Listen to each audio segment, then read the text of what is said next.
Bathroom is one of the most expensive room per square foot to remodel. I've designed and remodeled a lot of bathrooms throughout my career. In fact, my first project was design and remodeling a bathroom.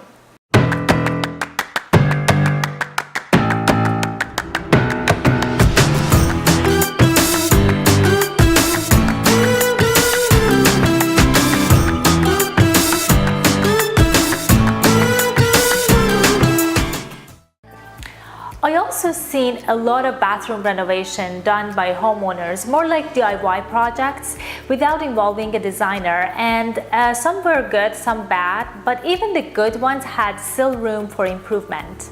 So I decided to make this video and talk about the most common things that I've seen not done right when it comes to bathroom renovation or had room for improvement. Here are my 5 top picks. Are you ready? The first impression is key when you walk into any room. I see wrong layout and space planning very often.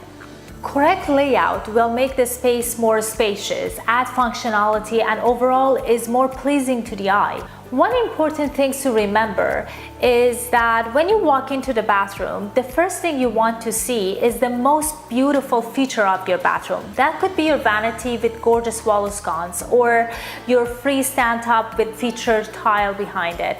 And the last thing you want to see is your toilet.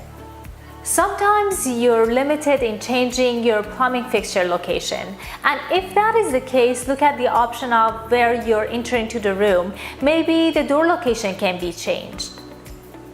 For arts and science in designing bathrooms, wrong location of fixtures in the shower area or wrong layout, wrong height of faucet for the specific sink is the most common mistakes that people make. You can avoid all these by hiring a professional or taking your time and educating yourself so you can make a better decision. Usually homeowners choose their tiles based on their look, and they don't realize the actual material that the tile made of can affect the longevity of the bathroom. For example, porcelain tile versus ceramic tile. These tiles could look very similar.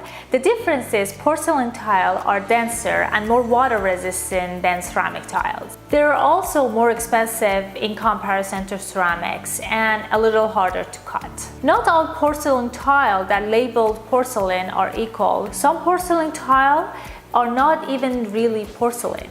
Porcelain tiles should absorb less than 0.5% of water. Porcelain Tile Certification Agency (PTCA) tests the product and certify them. So check out the spec sheet and make sure you're really buying a good product that lasts you for years and does what it's supposed to. The grout is another thing that I see homeowners don't even pay attention to. There are different types of grout for different applications in design, such as Portland cement, sand Portland cement, polymer modified, and the list goes on. If you go to the Tile Council of North America's website, you can find excellent technical information. I will put the website link in the description box. If you're interested, you can check it out.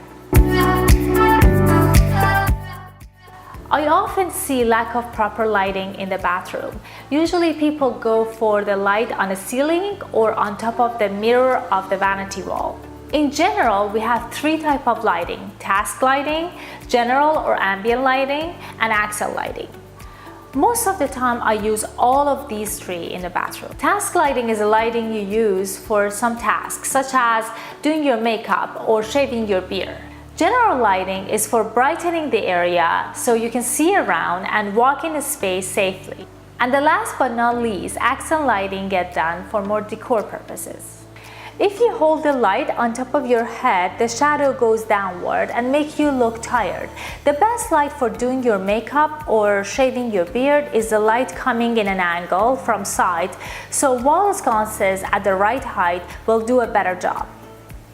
I also use accent lighting to create drama and showcase my design, such as light behind a mirror to showcase a backsplash, or the light under vanity to create a floating look. In my opinion, lighting can make or break the design. I also seen chandelier over bathtub, and just to let you know, by Electrical Code in Canada, any hanging pendants should be 8 feet away from the highest point of the top. So if you have a normal 8 to 9 foot of ceiling height, you probably cannot have a pendant directly on top of the top. And this might be different if you are living in a different country or different region, but at least where I live, definitely this is not allowed. Usually people don't pay attention to what their vanity made of. They choose the look and the style and color without knowing what is the core material of their vanity and what other option they could have had, and if there is one better than the other. Vanity could be made of particle board, MDF, plywood, wood, engineered combination board, and the list goes on. Each of these might have different rates as well. For example, particle board has 3 classifications when it comes to bath industry: M1, M2, and M3. And there is a difference between quality and price. It is critical to pay attention to all the details. For example, when I choose plywood for the core of the vanity, I make sure I specify the face veneer of the plywood do not produce a grain rise. So the high grade of plywood gets used to avoid any issue later on. I also see people don't pay attention to their vanity hardware. They usually pick a nice handle or knob for their vanity without paying attention to their hinges or drawer slides. For example, drawer slides could be 3/4 extension or full extension. It could attach to the side or the bottom of the drawer. So it's important to know your option and the difference between them. And ultimately, you will pick the one that suits the best for you. Most of the time, homeowners are scared to jazz up their bathrooms. Therefore, they make the most conservative choices to avoid any mistakes, and they end up with newly clean bathrooms that has no character, and it's so boring. Bathroom is a room that you visit daily and you don't stay there for a long period of time. You can easily jazz it up with the right material selection. So the bathroom can still look chic and elegant, but somehow be unique and belong to your house. When I start the process of the design with my client, I always see them to be very conservative and cautious at the beginning. And slowly, when they get used to the process and feel more comfortable, their creativity comes out and they end up making great choices that they would have not chosen on their own. Leave me a comment below and let me know if you learned anything in this video. Don't forget to subscribe and push that ring button so you get notified every time the new video comes out. Thank you for watching. See you next time.